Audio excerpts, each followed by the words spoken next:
Good morning to all. कल वाली class में हमने सदिश में से सदिशों का जो सदिश गुणा और अदिश गुणा है वो पढ़ लिया था। आज हम देखते हैं कि दो सदिशों की बजाय तीन सदिशों को गुणा करना पड़े तो उनमें भी अदिश और सदिश दोनों तरह के गुणा है, तो वो हम देखते हैं। तीन सदिश हमें दे दिए जाए, एक वेक्टर ए, एक वेक्टर बी और एक वेक्टर सी। तो इनमें भी गुणा का टाइप तो दो ही है जो हमने पढ़े हैं पहले, सदिश गुणा और अदिश गुणा, यानी डॉट और क्रॉस। वो डॉट और क्रॉस ही हमें इन तीन सदिशों के बीच में लगाने हैं। तो वो किस तरीके से लगा सकते हैं वो देखो। यहाँ मैंने डॉट लगा दिया और यहाँ डॉट लगा दिया दोनों जगहों पर। ये पॉसिबल नहीं है। क्यों नहीं है? इसलिए नहीं है, देखो मैं समझाता हूँ आपको।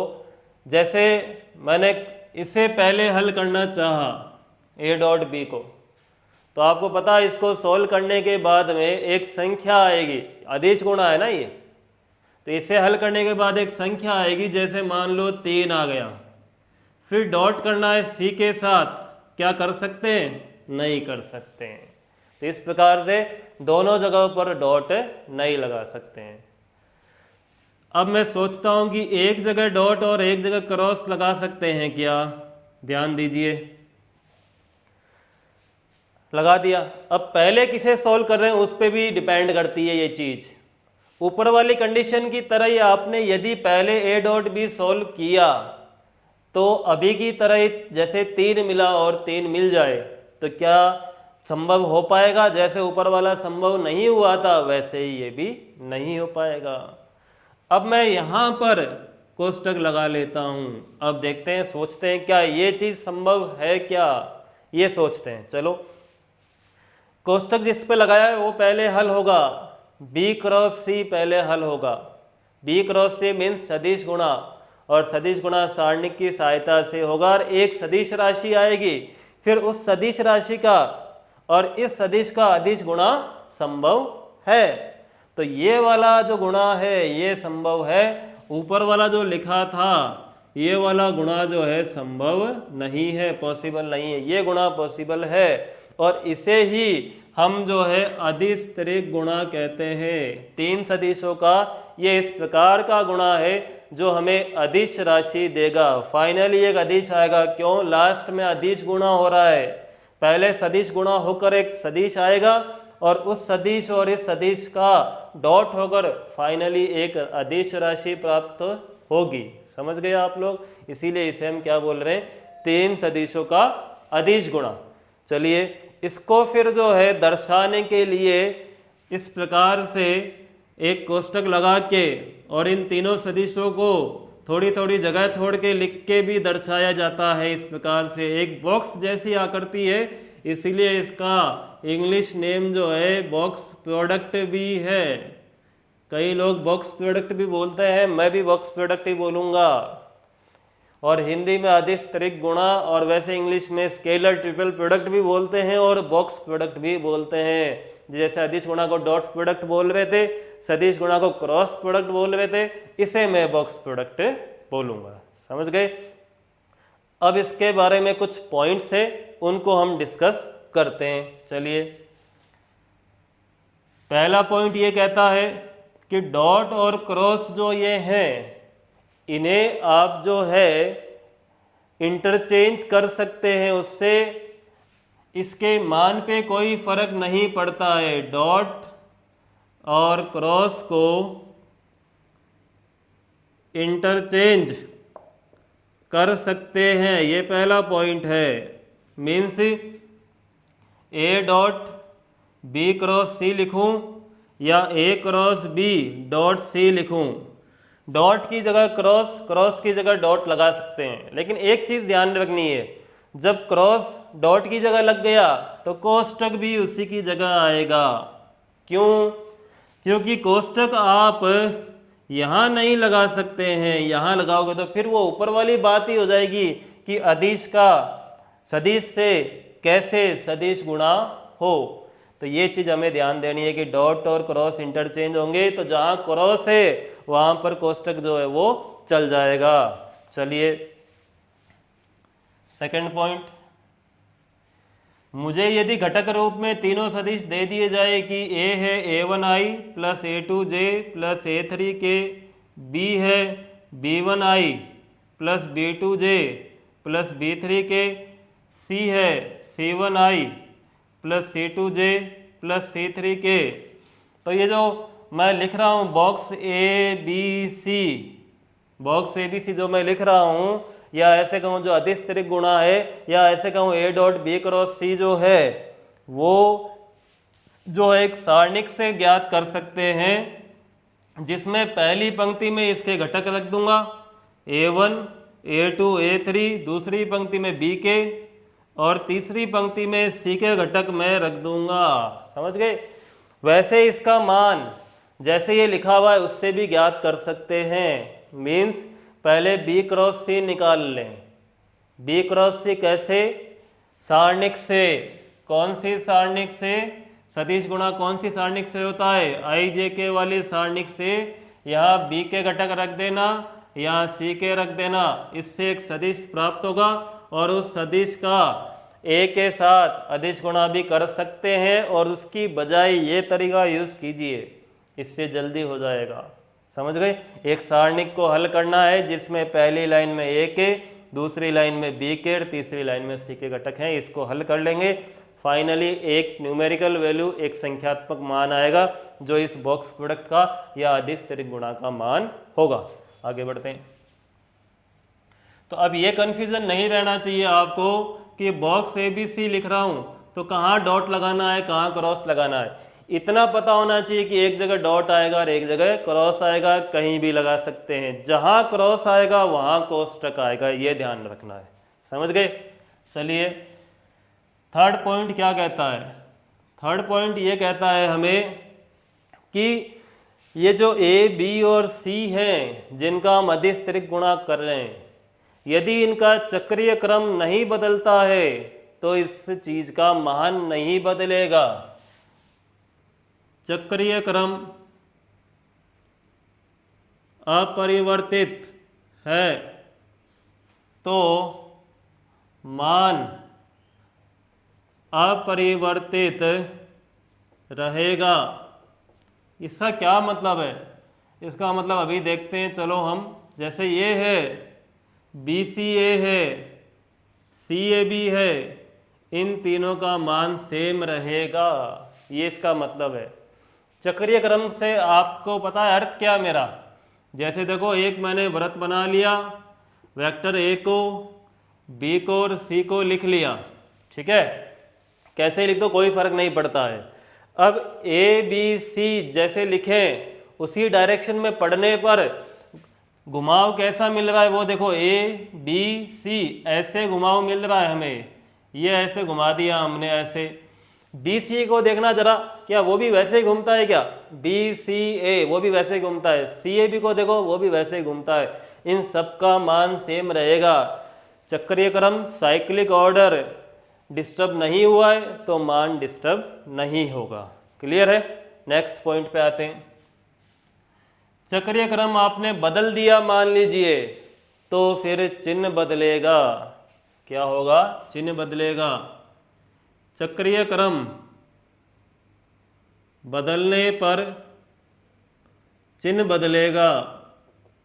जैसे ABC लिख देता हूं एक बार और एक बार BAC लिख देता हूं। अब जो है चिन्ह बदलेगा, क्रम बदला है। देखिए BAC कैसे घूम रहा है, उल्टा घूम रहा है, तो चिन्ह बदलेगा, बराबर नहीं होंगे, माइनस आ जाएगा। ये दोनों पॉइंट आपको ध्यान रखने। हर पॉइंट का मैं एक्सप्लेनेशन नहीं दे रहा हूँ, मैंने आपसे कहा रिवीजन क्लास है तो हम अभी एक्सप्लेनेशन पे नहीं आने वाले हैं हर चीज़ के। बस जो बातें हमें ध्यान रखनी है, जो क्वेश्चन करने के लिए काम आएगी, उन्हीं को मैं समझा रहा हूँ। और मैंने आपसे कल भी कहा था 7 नंबर हमें पूरे के पूरे यहाँ से लाने हैं। आगे बढ़ते हैं। यदि वेक्टर A, B और C समतलीय है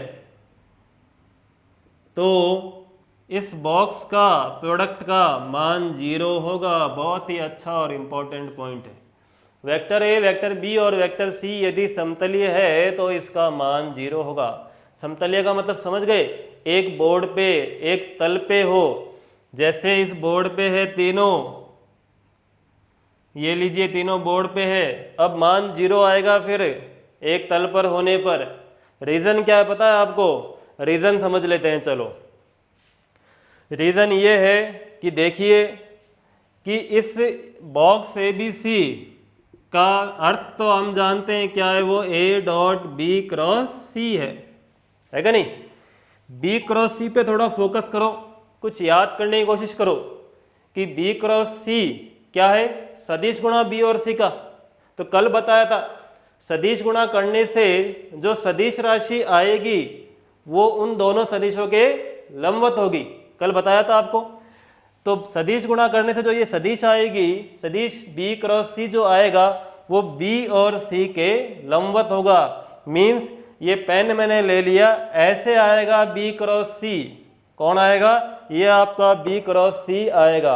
अब देखिए ये पेन मेरा B क्रॉस C है। अब ये तो है पेन और ये वेक्टर ए, तो ये पेन और वेक्टर ए को देखो आपस में कैसे हैं, वो लंबवत है क्या नहीं है?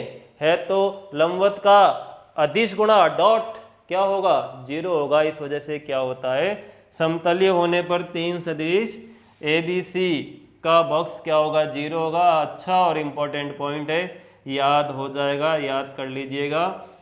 अदिश गुणा में ये पढ़ा था कि लंबवत सदिश होगा 0 होगा, वो सदिश गुणा में ये पढ़ा था कि समांतर सदिशों का 0 होगा।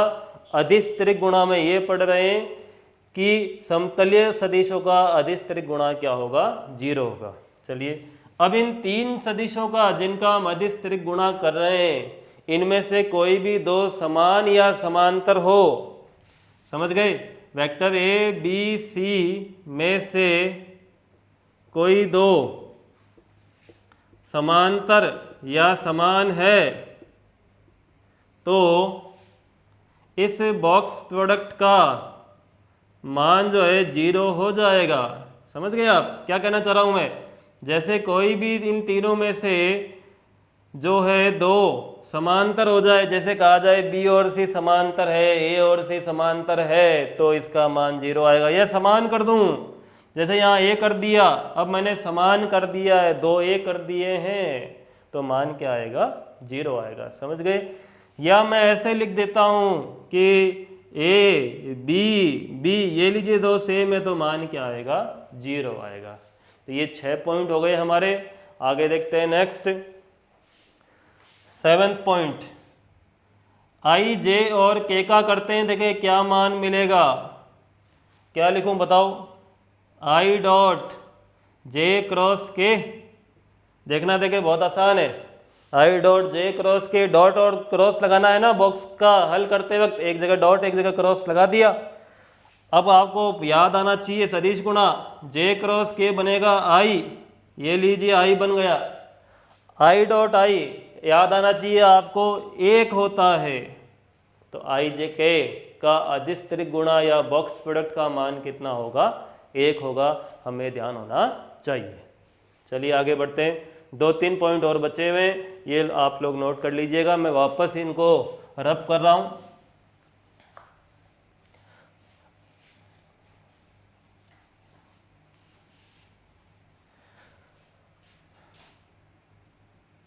देखो जैसे अदिश गुणा जो है हमें प्रोजेक्शन यानी कि किसी सदिश का दूसरे सदिश पे प्रक्षेप देता है, सदिश गुणा जो है हमें क्षेत्रफल देता है, वैसे ही ये भी कुछ देता है।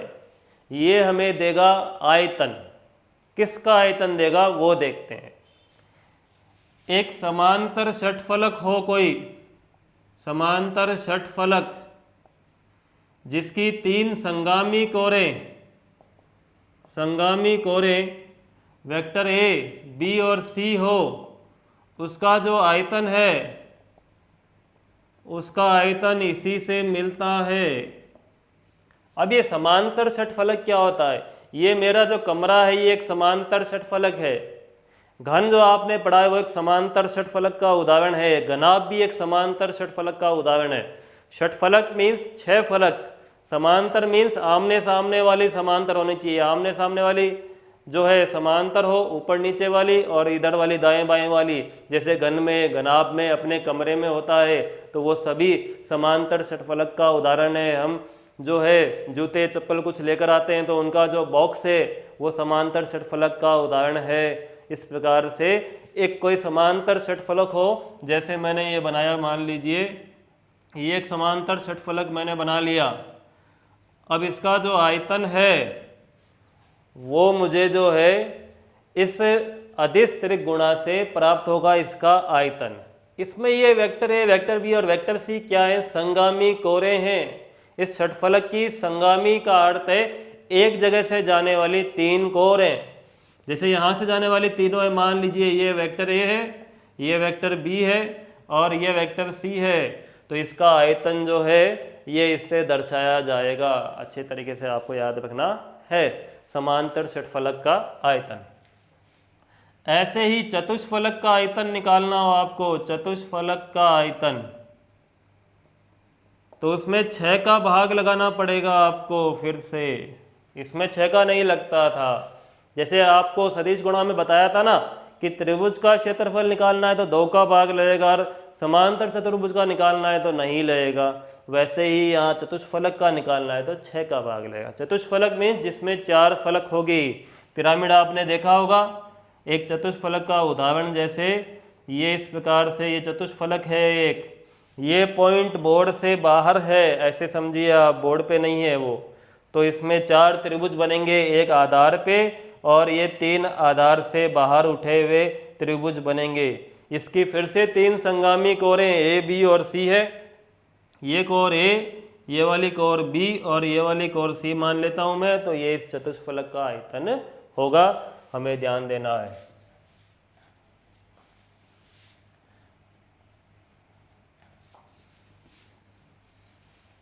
एक और पॉइंट रह गया है, वो भी देखते हैं। 4 बिंदु बोल देता हूं मैं, ए, बी, सी, डी। ये समतलीय कब होंगे देखना, देखें एक बार इनकी समतलीयता, इसको समझना, आपको समझ में आ जाएगा, रटने की दिक्कत नहीं आएगी। 4 बिंदुओं की समतलीयता, 4 बिंदु एक समतल में हो उसका क्या प्रतिबंध होगा। ये बोर्ड मेरे लिए समतली है तो इस पे बना लेता हूँ, इस पे ले लेता हूँ 4 पॉइंट्स को। ए को यहाँ ले लिया, बी को यहाँ ले लिया, सी को यहाँ ले लिया, डी को यहाँ ले लिया। ये मैंने 4 बिंदुओं की समतलीयता ले ली है, 4 बिंदुओं को समतल में ले लिया है। अब देखो क्या होगा, एक बार पिछले वाले पॉइंट पे आना जो अभी देखा था हमने कि 3 सदिश ए, बी, सी समतलीय कब होते हैं? जब उनका बॉक्स करूं और क्या मिले? 0। इस पॉइंट से ये बात अभी निकल कर आएगी। देखो ऊपर वाली 3 सदिश मुझे दिए जाए ए, बी और सी, वो समतलीय एक तल पे कब होंगे? 3 सदिश जब उनका बॉक्स क्या हो? 0 हो। तो अब मैं इन 4 बिंदुओं से 3 सदिश बना लेता हूं, किसी भी एक पॉइंट को पकड़ के। जैसे ए को पकड़ के बना लेते हैं, ए, बी, ए, सी, ए, डी। अब ये 3 सदिश हो गए ना, ए, बी, ए, सी और ए, डी। तो जैसे यहाँ लिखा था कि 3 सदिश ए, बी और सी समतलीय इस कंडीशन पे होंगे। अब ये 3 सदिश समतलीय कब होंगे? जब इनका बॉक्स ए, बी, ए, सी और ए, डी का बॉक्स जो है वो क्या हो जाए? 0 हो जाए। समझ गए आप लोग? किसी किताब में ये नहीं लिखकर ये भी लिखा हुआ मिल सकता है, बी ए, बी सी, बी डी बराबर 0। किसी में सी ए, सी बी, सी डी बराबर 0 भी लिखा हुआ मिल सकता है। सभी सही है। क्यों? क्योंकि हमें 4 बिंदुओं से 3 सदिश बनाने हैं। मैं ए को पकड़कर यदि बनाऊं ए, बी, ए, सी और ए, डी तो भी चलेगा, और बी को पकड़कर यदि बनाता हूं बी, ए, बी, सी और बी, डी तो भी चलेगा, और सी को पकड़कर बनाऊं तो भी चलेगा। एक्चुअल में मैंने किया क्या है? मैंने उन 4 बिंदुओं से 3 सदिश बनाए हैं और यही कंडीशन लगाई है जो 3 सदिशों की समतलीयता वाली थी, और कुछ भी नहीं किया है। तो ये इसके इम्पोर्टेंट पॉइंट्स है जो आपको ध्यान रखने हैं। क्वेश्चन वो खूब सारे हैं, हम करेंगे तब आपको इन सारे पॉइंट्स की आवश्यकता पड़ेगी। या तो कहीं पर नोट कर लीजिएगा या आप वापस रिवाइज कर लीजिएगा। अब आते हैं, एक चीज़ और बची हुई है, वो है सदिश त्रिक गुणा। छोटा सा ही टॉपिक है, छोटा सा ही भाग है। सदिश त्रिक गुणा, 3 सदिशों का त्रिक मीन्स 3 का सदिश गुणा। अब 3 सदिशों का सदिश गुणा चाहिए तो दोनों जगहों पर क्रॉस आएगा। ये है 3 सदिशों का सदिश त्रिक गुणा, समझ गए। जब अदिश त्रिक गुणा किया था तब यहाँ डॉट आया था, अब दोनों जगहों पर क्या आएगा, क्रॉस आएगा, समझ गए। इसके बारे में ज़्यादा डिटेल से नहीं पढ़ते हैं हम। जो फॉर्मूला इसका एक है जो काम आने वाला है वो मैं यहाँ लिख देता हूँ पहले, फिर बाद में बात करते हैं इसकी। इसका एक फॉर्मूला है जो आपको याद रखना है। क्या है देखो, जिससे इसका मान आसानी से आ जाएगा, समझ गए क्या कहना चाह रहा हूँ मैं। जैसे अदिश त्रिक गुणा का हमने पढ़ा ना कि इसका मान इसके सूत्र से भी निकाल सकते हैं और वो सारणिक वाले तरीके से भी निकाल सकते हैं, वैसे ही इसके लिए भी 2 ऑप्शन है। या तो जैसे कह रहा है वैसे पहले बी क्रॉस सी करो, फिर वेक्टर ए से क्रॉस करो, या एक फॉर्मूला है वो लगा लेते हैं। वो फॉर्मूला है A dot C B minus A dot B C, समझ गए। एक और है वो भी लिख देते हैं, फिर समझते हैं। एक और फॉर्मूला है वो भी पहले लिख देता हूँ, C dot A B minus C dot B A. चलिए इन दोनों को समझते हैं कि रटना कैसे, याद कैसे करना इन दोनों फॉर्मूलों को। ये जो ए कोष्टक के बाहर है इनका डॉट इन दोनों से होगा, पहले दूर वाले से होगा, तो ए का डॉट सी से पहले होगा, फिर ए का डॉट बी से हो जाएगा। और जब सी से हुआ है डॉट तब बचा हुआ बी यहाँ लिख देंगे, और जब बी से डॉट हुआ है तब बचा हुआ सी यहाँ पे लिख देंगे। ठीक इसी तरीके से यहाँ पर जो कोष्टक के बाहर सी है उसका दोनों से डॉट हुआ है, पहले जो कोष्टक से दूर इस सी से दूर था उससे हुआ है डॉट, ये देखिए सी डॉट है, फिर सी डॉट बी हुआ है, बीच में माइनस आएगा। ये फॉर्मूले आपको याद करने हैं जो काम आने वाले हैं। सबसे इंपॉर्टेंट बात तो ये हो गई कि ये काम आने वाले हैं, क्लियर है। अब देखो कि एक तो आप ये चीज़ महसूस कर रहे होंगे कि ये सदिश और ये सदिश अलग अलग है, इनके फॉर्मूले अलग अलग हैं को, यानी कोष्टक का महत्व है कहाँ कोष्टक लगाना है, यहाँ लगाया तो अलग और यहाँ लगाया तो अलग है। फॉर्मूले आप लोग याद कर लेंगे। डॉट जो है ये डॉट के रूप में जो फॉर्मूले हैं वो लगाने आसान होते हैं, क्योंकि डॉट प्रोडक्ट को यानी अदिश गुणा को हल करने में टाइम बिल्कुल भी नहीं लगता, इसलिए हमें ये याद करने। ये क्या चीज़ आपको पता है, एक सदिश राशि एक सदिश प्राप्त होगा। कौन सा सदिश प्राप्त होगा, जो बी और सी के तल में होगा। हालांकि ये कोई पूछने वाला नहीं है आपसे, समझा देता हूँ मैं ऐसा क्यों आएगा।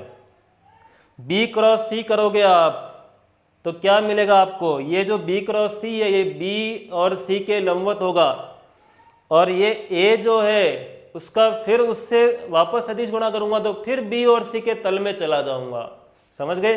जैसे मान लो बी यहाँ बोर्ड पे बना है, सी यहाँ बोर्ड पे बना है, और ये जो ए है ये पेन ऐसे है, ऐसे ये ए है, सुनते रहना समझते रहना, थोड़ा समझाने की कोशिश कर रहा हूँ मैं। ये ए है, अब बी क्रॉस सी जब मैं कर रहा हूँ तो मुझे ऐसे मिलने वाला है। अब इस बी क्रॉस सी का और इस ए का और इस बी क्रॉस सी का वापस सदिश गुणा करूंगा तो फिर दोनों के लंबवत जाऊंगा, तो फिर जहां बी और सी है वहां पहुंच जाओगे।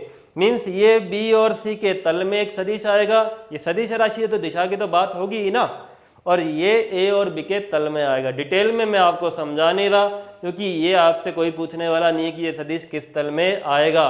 फॉर्मूला ये काम आने वाला है जिससे आप अच्छे तरीके से याद कर लीजिएगा। इतना ही है इसके अंदर, इसके अलावा कुछ भी नहीं है। अभी हम कुछ क्वेश्चंस देखते हैं और उसके बाद बचे हुए क्वेश्चंस जो है हम कल देखेंगे।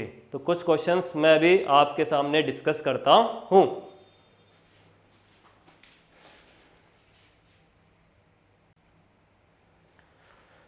हाँ, तो अब हम क्वेश्चंस करते हैं और उसमें से जो है आपके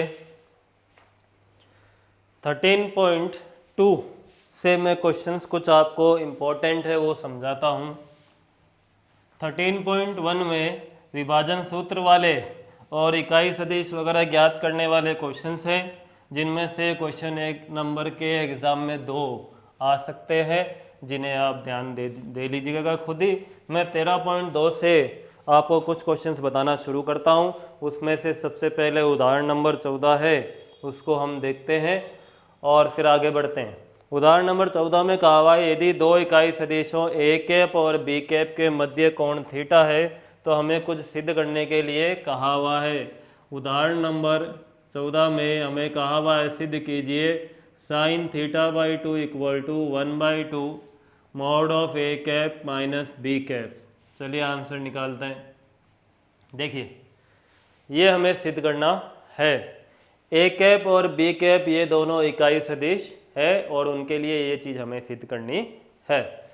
मैं शुरू करता हूँ कहाँ से, देखिए A cap minus B cap के मोड के स्क्वायर से।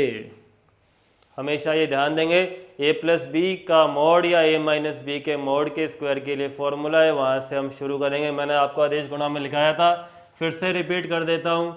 ए प्लस बी के मोड का स्क्वायर और ए माइनस बी के मोड का स्क्वायर लिखाया था मैंने, आपको याद भी रखना है और पता भी होना चाहिए कैसे आता है। Mod A square plus mod B square plus 2a dot B आता है। इसमें mod A square plus mod B square minus 2a dot B आता है। समझाया भी था कैसे आता है। एग्ज़ाम में हम शॉर्टली नहीं कर सकते, हमें एक्सप्लेनेशन देना पड़ेगा, बट ये ध्यान रखना है। वो मैंने आपसे कहा था कि ये अलजेब्रा में जो बीजगणित में फॉर्मूले ए प्लस बी का होल स्क्वायर और ए माइनस बी के होल स्क्वायर की तरह ही है। चलिए तो ये वाला फॉर्मूला वैसे यहाँ लगने वाला है, बट डायरेक्ट फॉर्मूला लगाओगे तो 3 नंबर आपको नहीं मिलेंगे, तो मैं डायरेक्ट ये फॉर्मूला नहीं लगा रहा हूँ, पहले सॉल्व करके बताता हूँ आपको। इसकी जगह मुझे लिखना पड़ेगा A cap minus B cap dot A cap minus B cap. ये मैंने लिख दिया, ये A cap minus B cap dot A cap minus B cap लिख दिया। क्यों? क्योंकि आपको बताया था, देखो वेक्टर ए का स्क्वायर कब के मॉड का स्क्वायर कब मिला था? ए डॉट ए करने से मिला था ना, याद कीजिए। ए डॉट ए किया था तभी मॉड ए का स्क्वायर मिला था। अब इसके अंदर ए के स्थान पे ए माइनस बी रख दूँ तो ए माइनस बी हो जाएगा। ये आपको ध्यान रखना है, समझाया था। चलिए नेक्स्ट आगे बढ़ते हैं।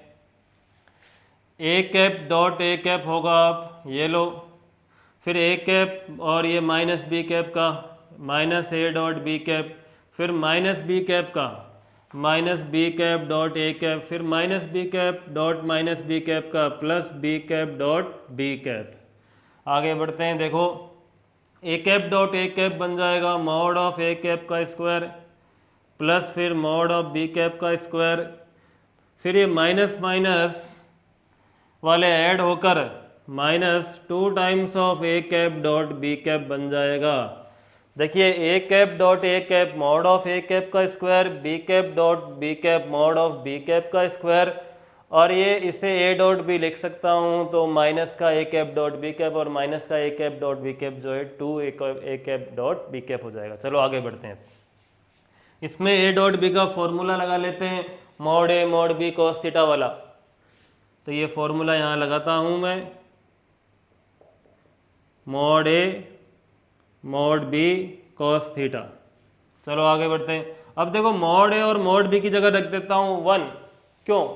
इकाई सदिश है, यूनिट वेक्टर है, इस वजह से वो उनकी जगह मैंने 1 रख दिया। 1 + 1 - 2 × 1 × 1 × कॉस थीटा। ये हो गया 2 - 2 कॉस थीटा। 2 इनमें से कॉमन लो, 1 - कॉस थीटा। 2 × 1 - कॉस थीटा हो गया 2 sin square theta by 2। Trigonometry याद आ रही है क्या? 1 - cos theta 2 sin square theta by 2 and 1 + cos theta 2 cos square theta by 2 होते हैं। याद होना चाहिए, जितना एंगल है उसका हाफ आएगा। बाई चांस ट्रू थीटा आता है यहाँ तो यहाँ थीटा आ जाएगा। तो ये अब आपका क्वेश्चन ऑलमोस्ट हो चुका है। 2 × 2 4 sin स्क्वायर थीटा बाई 2 हो जाएगा। सामने स्क्वायर है दिख रहा है, रूट कर दो। अब रूट करूँगा तो क्या मिल जाएगा मुझे? दोनों तरफ रूट करते हैं। यहाँ 4 sin स्क्वायर थीटा बटा 2 है, रूट करने पर 2 sin थीटा बटा 2 हो जाएगा। ये लीजिए। अब देखो जो लाना था वो हमें मिल चुका है, बहुत ही आसान था, कहीं दिक्कत नहीं है। आप कहोगे नहीं थोड़ा अलग है सर, अलग कुछ नहीं है, इस 2 का उधर भाग लग जाएगा तो वो बन जाएगा। ये हो चुका है, ठीक है। ऐसा एक क्वेश्चन और है, वो क्या है कि साइन की जगह कॉस हो जाएगा यदि माइनस की जगह प्लस होता है। क्यों? माइनस की जगह प्लस होगा तो देखो क्या होगा, यहाँ प्लस करने से क्या हो जाएगा, यहाँ प्लस करूँगा तो इन दोनों जगहों पर प्लस, फिर यहाँ भी प्लस आएगा, फिर यहाँ भी प्लस आएगा, फिर यहाँ भी प्लस आएगा, फिर यहाँ भी प्लस आएगा, यहाँ भी प्लस, फिर यहाँ साइन स्क्वायर नहीं आएगा, फिर यहाँ कॉस स्क्वायर आएगा, 2 cos स्क्वायर θ/2 आएगा। और आंसर में यहाँ साइन की जगह क्या बन जाएगा, कॉस बन जाएगा। So I can also say that there is same question here, that is cos θ/2 is equals to 1/2 mod of a cap plus b cap. समझ गए? सेम ऐसा ही एक और क्वेश्चन है जिस पे हमें ध्यान देना था, वो मैंने बोर्ड पे लिख दिया है, तो आप लोग ध्यान रखिएगा। आगे बढ़ते हैं, उदाहरण नंबर 15 को भी समझते हैं, वो भी अच्छा है।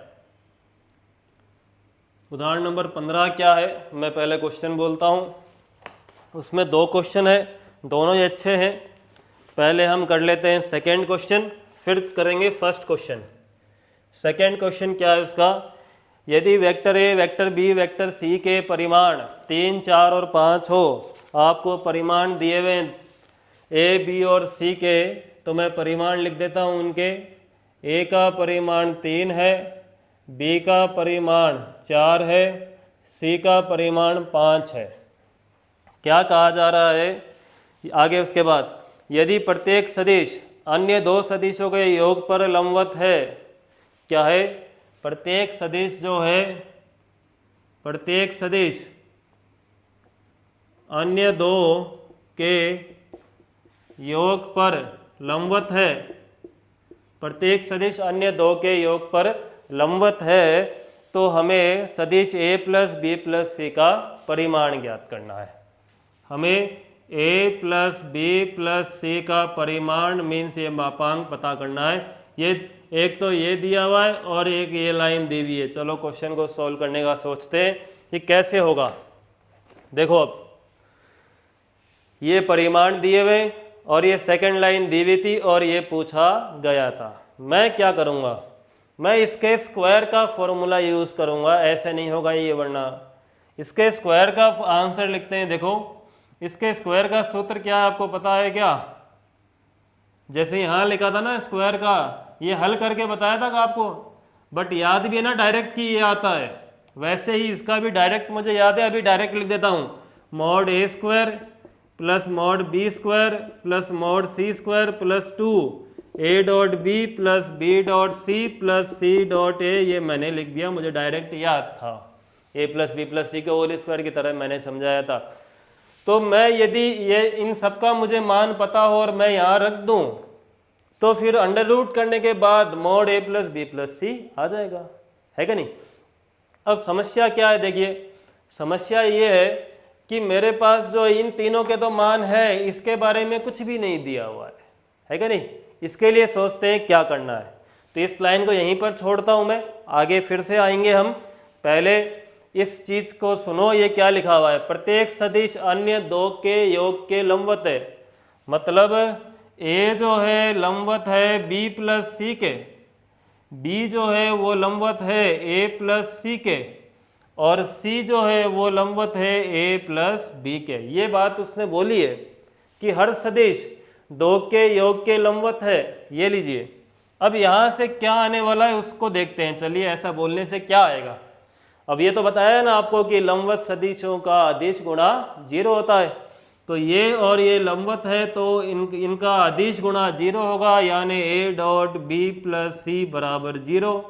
नेक्स्ट लाइन में B dot A plus C बराबर 0, नेक्स्ट लाइन में C dot A plus B बराबर 0। अब क्या करेंगे, देखो इन तीनों को जोड़ूंगा, जोड़ने पर क्या होगा, देखो अब कैसे जुड़ेंगे। देखो पहले तो डॉट होगा दोनों का अंदर, A dot B A dot C बनेगा, B dot A B dot C बनेगा, सी डॉट ए और सी डॉट बी बनेगा। जब जोड़ोगे तो 2 तो ए डॉट बी आएंगे, 2 ही बी डॉट सी आएंगे और 2 ही ए डॉट सी आएंगे, इक्वल टू 0। ये प्रतिबंध मुझे प्राप्त हुआ जो उसने कहा उससे, समझ गए। अब उसके बाद में देखिए आगे नेक्स्ट देखते हैं। फिर हमें ये मैंने फॉर्मूला बीच में लिख के छोड़ रखा था, इसका यूज़ करते हैं। Mod of A plus B plus C का स्क्वायर निकाल रहे थे हम। इस फॉर्मूले को आगे यूज कर रहा हूं, यहाँ वापस लिख रहा हूं मैं, ठीक है। देखिए इसका मान नहीं था ना, वो आ चुका है 0, तो ये तो 0 हो गया यार। इन तीनों का मान दिया है वो रख देंगे। इसका मापांक 3 दिया है तो 3 का स्क्वायर, 4 का स्क्वायर, 5 का स्क्वायर, इन सब के मापांक रख दिए। इसका मान 0 आ गया, वो रख दिया। इन सबको आप जोड़ लीजिएगा, 9, 16 और 25 कितना हो जाएगा, 50। और फिर आपका जो मापांक a प्लस बी प्लस सी निकालना है आपको, वो √50 आ जाएगा। ये क्वेश्चन का आंसर हो गया। तो a plus B plus C के मापांक को पूछा, बट हमने स्क्वायर का फॉर्मूला यूज किया और कोई उपाय नहीं था। और इस चीज का मान इस सेकंड वाली कंडीशन से हमने प्राप्त किया, जो हमें क्या मिल गया, 0 मिल गया। ओके, क्लियर है। तो अच्छा क्वेश्चन था, आपको ध्यान देना। एक इसका फर्स्ट क्वेश्चन और है, अब वो देखते हैं। मैं यहां से बोर्ड पहले साफ कर देता हूं।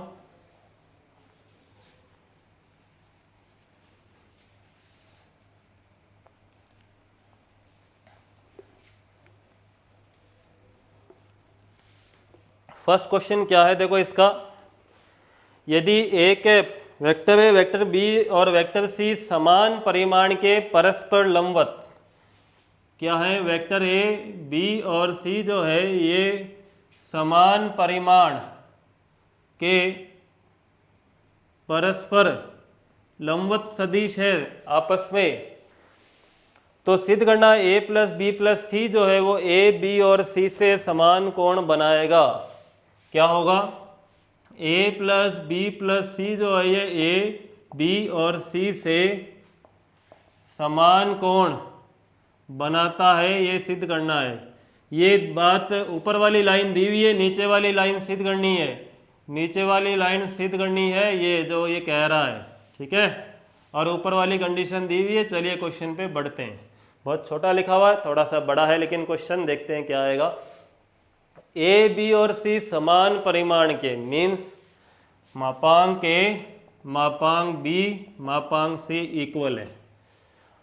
परस्पर लंबवत, आपस में लंबवत है ए बी और सी, ये बात है ना, इसको भी तो काम में लेना है। आपस में परस्पर लंबवत है, तो लंबवत है तो मैं तो अदिश गुणा 0 करूंगा, क्योंकि लंबवत का अदिश गुणा 0 होता है।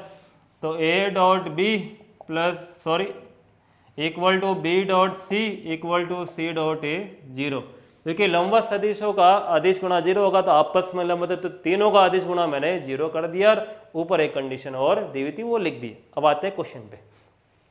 सबसे पहले निकालता हूं ए प्लस बी प्लस सी का मापांक, ठीक है। अब आप ये मत कहना कि सर ये तो पूछा ही नहीं है, पूछा नहीं है लेकिन चाहिएगा, अभी आपको पता चल जाएगा। ए प्लस बी प्लस सी का मैंने मापांक निकालने की कोशिश की और वो मुझे पता है स्क्वायर के सूत्र से ही आएगा, तो स्क्वायर का सूत्र लिखता हूं पहले वापस। मापांक ए स्क्वायर प्लस मापांक बी स्क्वायर प्लस मापांक C square plus 2a dot B plus B dot C plus C dot A. चलिए सारे मान रखते हैं। देखो इन तीनों के बराबर है, दिया हुआ है यहाँ, तो तीनों की जगह ए ही लिख देता हूँ, तो 3 मापांक ए स्क्वायर हो जाएगा। इन तीनों का 0 है, यहाँ रहा, तो ये 0 हो गया। अब रूट कर लेते हैं, तो a plus B plus C का मापांक मिल जाएगा मुझे। कितना मिलेगा आपको पता है, √3 मापांक ए, ये रहा। इस प्रकार से ये मुझे a plus B plus C का मापांक मिल गया। क्यों निकाला है वो भी पता चल जाएगा। देखिए अब क्वेश्चन की तरफ आते हैं। कह रहा है कि ये सिद्ध कीजिए कि a प्लस बी प्लस सी जो है ना, वो a बी और c से समान कोण सेम एंगल बनाएगा। ये वाला इन तीनों से सेम एंगल बनाएगा, सेम कोण बनाएगा। तो मैं एक चीज मानता हूं पहले तो कि a प्लस बी प्लस सी जो है ये a से और b से और c से θ1 θ2 θ3 कोण बनाता है। पहले मैंने ये मान लिया। पहले मैंने क्या माना कि इससे ये बनाता है θ1, b से बनाता है θ2 और c से बनाता है ये θ3। मैंने ये मान लिया पहले, ठीक है, कि मैंने ये माना a प्लस बी प्लस सी इससे θ1 बनाता है, दूसरे वाले से θ2 और तीसरे वाले से θ3। अब देखो a प्लस बी प्लस सी इससे θ1 बना रहा है, तो उसको निकालने का फॉर्मूला लगाता हूँ। आपको एक फॉर्मूला पता है क्या, कि a और b के बीच कोण निकालने के लिए एक फॉर्मूला है cos θ equal to A dot B by mod A mod B, ये फॉर्मूला लगाते हैं। लेकिन फ़र्क क्या है, अब कोण थीटा की जगह क्या है, थीटा 1 है, तो कॉस थीटा 1, और ए और बी की जगह किन के बीच है ये कोण थीटा 1, ए प्लस बी प्लस सी और ए के बीच है, तो क्या आएगा ए प्लस बी प्लस सी और ए का डॉट, और नीचे ए प्लस बी प्लस सी और ए का मापांक। इस प्रकार से अब देखो सोल्व करते हैं आगे। इसीलिए मापांक निकाला था, ये ऊपर जो निकाला था A plus B plus C का, अब आपके शायद समझ में आ गया होगा कि वो यहाँ काम आने वाला है, इसीलिए मैंने निकाला था। चलिए cos theta 1 is equal to A plus B plus C का मापांक कितना आएगा, √3, ए का मापांक है, ये भी लिख दिया आगे जो था। ऊपर वाली चीज को हल करते हैं, ठीक है। ए डॉट ए लिख देता हूं, फिर क्या आएगा बी डॉट ए, फिर क्या आएगा सी डॉट ए। क्लियर है, A dot A, B dot A, C dot A मैंने लिख दिए। अब आगे बढ़ते हैं। ए डॉट ए आपको पता है क्या बनता है, मापांक ए का square, B dot A C dot A 0, क्यों, क्वेश्चन में गिवन है यहाँ पे, ये रहे देखो, और नीचे √3 मापांक ए का स्क्वायर हो गया, इन्हें काट दोगे तो cos theta 1 equal to 1/√3, theta 1 equal to आ गया cos इनवर्स 1/√3। ये तो एक कोण आया है जो a plus B plus C और a के बीच निकलेगा। अब a plus B plus C और b के बीच वाला निकालेंगे, वो आप निकालेंगे खुद। cos थीटा 2 निकालेंगे अब हम, जो किसके बीच में बना हुआ है, a plus B plus C और b के बीच में। तो a plus B plus C और b के बीच में, तो a की जगह कौन आ जाएगा, अब b आ जाएगा। तो a plus B plus C dot b बटा a plus B plus C का मापांक, b का मापांक, ये भी 1/√3 आएगा। आप सोल्व करना जैसे इसे किया था, और यहाँ से ये चीज़ सिद्ध हो जाएगी कि दूसरा कोण भी cos इनवर्स 1/√3 आ रहा है, ऐसे तीसरा भी वही आ जाएगा, और ये बात सिद्ध हो जाएगी कि तीनों कोण क्या है, बराबर है। वापस देखते हैं क्वेश्चन को। 80-90% मैंने सोल्व कर दिया है, 10% आपके लिए छोड़ा है। पहले तो दिया हुआ था ए बी सी समान परिमाण के परस्पर लंबवत, ये लीजिए परिमाण समान, ये लीजिए परस्पर लंबवत, दिख रहा है आपको, इक्वल टू 0 है इनका डॉट। उसके बाद मैंने a plus B plus C का परिमाण निकाला, क्योंकि जरूरत पड़ेगी इसलिए। कैसे निकाला है, स्क्वायर वाले फॉर्मूले से निकाला है, ये रहा यहाँ पे। इन तीनों का मान इक्वल था, दिया हुआ था, इसलिए तीनों की जगह a लिख दिया मैंने, और फिर इनका मान 0 था, वो मैंने यहाँ रख दिया। अब रूट कर लिया इस चीज़ का, तो मुझे जब इसका रूट करूँगा तो √3 मॉड a मिलेगा। अब मुझे सिद्ध ये करना था कि a प्लस बी प्लस सी जो है वो a से b से c से सेम कोण बनाता है। पहले मैंने ये मान लिया कि थीटा 1 थीटा 2 थीटा 3 अलग अलग कोण बनाएगा, फिर तीनों को निकाल रहा हूँ और वो क्या आ जाएंगे, बराबर आ जाएंगे। तो मैंने पहले a plus B plus C का a से माना कि थीटा 1 आएगा, समझ रहे हो। तो a plus B plus C का a से थीटा 1 आ रहा है, ये मानते हुए मैंने क्या किया, cos theta 1 equal to a plus B plus C dot a by mod of a plus B plus c and mod of a formula लगा दिया है। a और b के बीच में जो कोण निकालने वाला फॉर्मूला है ना, a dot B by mod a mod b, वही formula a plus B plus C और a के लिए लगा लिया और हल किया, तो ये cos इनवर्स 1/√3 मिला। और फिर वही formula a plus B plus C और b के लिए लगाकर हल कर रहा हूँ, तो भी वही कोण प्राप्त हो रहा है, और वही c के लिए लगाकर हल करूँगा तो प्राप्त हो जाएगा। और इससे सिद्ध हो जाएगा कि a plus B plus c a b और c से समान कोण बनाता है। तो ये चीज़ है। तो आज हमने जो है ज़्यादा क्वेश्चन तो नहीं देख पाए, क्योंकि हमने पहले जो है वो अदिश त्रिगुणा पढ़ने की कोशिश की थी और सदिश त्रिगुणा पढ़ा, फिर ये क्वेश्चंस हमने किए हैं। अब नेक्स्ट क्लास में सदिश के जो बचे हुए इम्पोर्टेंट क्वेश्चंस है वो हम पूरे करने की कोशिश करेंगे। थोड़ा सा स्पीड में भी मैं बढ़ाऊँगा, और आप लोग भी जो है रिवीजन की तरह उसे वापस पढ़ना शुरू कीजिए। कोई डाउट्स है तो आप कमेंट सेक्शन में पूछ सकते हैं। तो चलिए नेक्स्ट क्लास में मिलते हैं। Okay, thank you.